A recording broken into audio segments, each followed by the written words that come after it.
What's going on, everyone? It's Ben with Buy It, Break It, Fix It. We're back with the Axial SCX24, and we have some hot racing hop-ups for it. Stick around. I'll show you what's going on with that.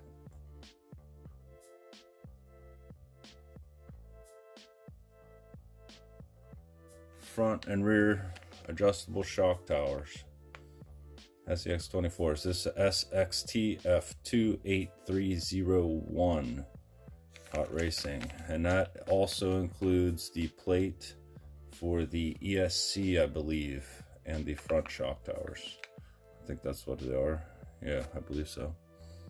Yep, a SXTF03CM01, and it has a fairly in the light places for the lights. Now, I don't know if I'm going to use this because this, I imagine, is for the deadbolt body, and obviously it's not as wide as the Blaze or the C10, so that's up in here.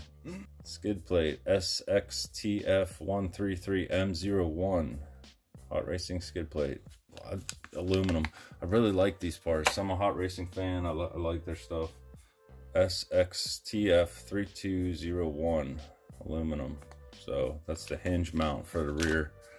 SXTF03MF01 front bumper mount aluminum. So I try to put a picture in here of the truck on scale as it sits right here.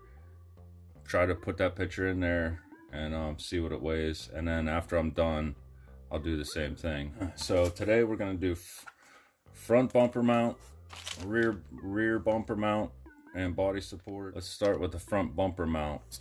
This right here. This should be no big deal. Just using the supplied Allen wrench that comes with the truck. Let's go for it. You have to spread these rails up front just a little bit, but it looks nice, doesn't it? Yeah. See if we get a clear shot of that. Nice clean install. Okay, so front bumper mount problem. We are hitting the servo almost immediately, the servo horn. So we're not going to use that for now.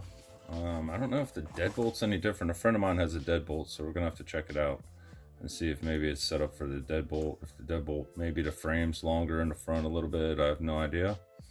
So for now, we're not going to use that. Boy, I wonder what other parts are just not going to work out on this thing. So all right, let me get this off and get the old one back on, and we will continue from there. All right, it looks like the rear body mount support will not work either. So this must be very specific to the deadbolt, I would think, because the deadbolt's been out for a while. So it looks like front and rear adjustable shock towers will work, and it looks like the aluminum skid plate will work too. So we'll see. I don't know. We're just gonna have to get into it. It looks like it'll work though. All right, so let me go ahead and dive into this stuff. I'm probably gonna maybe just take the body off just so it's easier to work on. And all right, I assume I'm gonna have to take the ESC off. That's just double-sided tape. I'm gonna take it off, battery will come out, and then just a couple bolts, bolts down here for the transmission, and then some for the links and the mounts, and it should come right out. Okay, so I got out the ESC receiver tray, front shock tower mounts. I recommend go ahead and just take one side, either leave the front bumper mount off or just take one side off. That way you can spread these rails. And now that I see that, I'm just going to go ahead and do the skid while all that's off. I'm just going to continue on, finish going, diving deep into the frame. I'm going to do the skid and then work my way back out. So I'm going to go ahead and get that done. Skid plate exists because of, let's see, there's these are your links up here, and then these are mounts, links, transmission mounts, and same thing on the other side. All right, here we go. Okay, forewarning.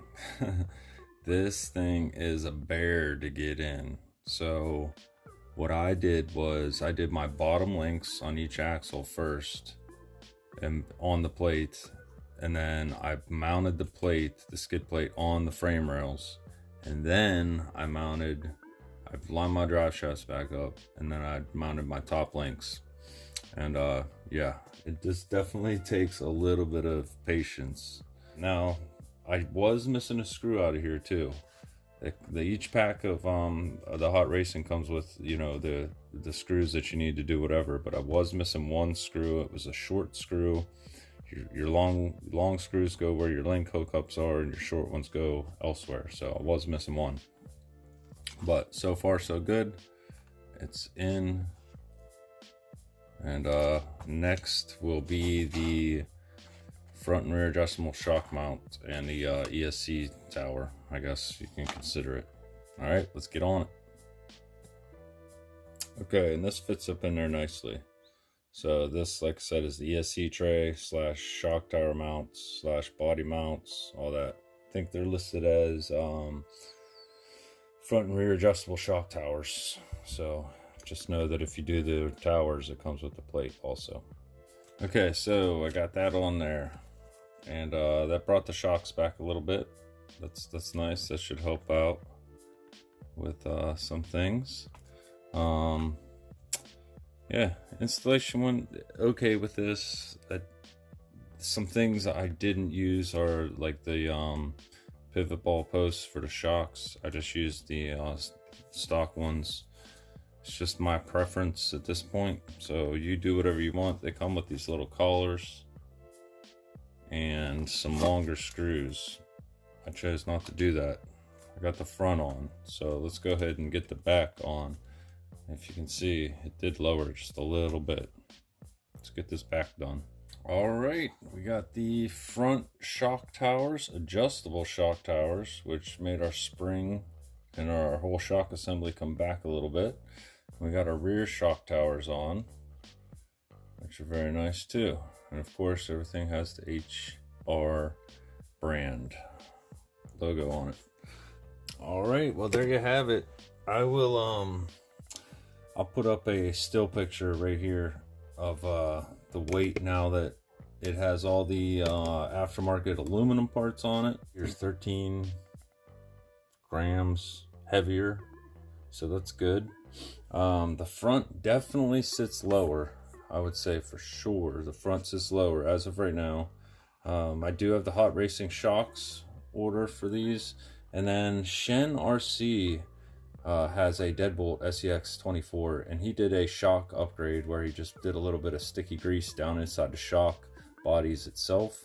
But I'm just gonna wait until the Hot Racing stuff gets here and see what that does, and then we'll go from there. So we did shock mounts, front and rear. We did skid plate. We did the ESC plate, which is included shock mount. And I left this bumper on there. That bumper's not going to stay on there, but I just figured it was here. I might as well go ahead and put it on and see what it looked like. Let's turn it on with the lights and see what it looks like with the lights on. Yeah, it looks pretty cool. The lights on. Try to get it so it's not shining right in the camera. But yeah. Definitely got some rub on, I guess that's the body. Yeah, body rub now on this inner right here, which is fine. I can always trim that. I'm hoping the Hot Racing shocks take the stance up just a little bit more. If not, we'll just have to trim up the body, because as we know, the lower the better. So I'm hoping that the Hot Racing shocks take this bounce out of it. As you see, the front, the bounce has come out of it, but that's because it's leaning forward significantly, and the shocks, because of the angle of the shocks, they compress a little bit easier. So all right, well, that's going to conclude it for this video. Go check out your Hot Racing stuff. If you have the Chevy C10, remember, do not buy the body mount for the rear. It will not work. So what else won't work? The front bumper mount will not work as of right now. If somebody knows a trick, let me know. And then yeah, that's it. So that's what we replaced right there. And then on the next video, hopefully my axles and everything will be in and we'll get that done. All right, everyone, thanks for watching. Be good to people, people be good to you. Ben out.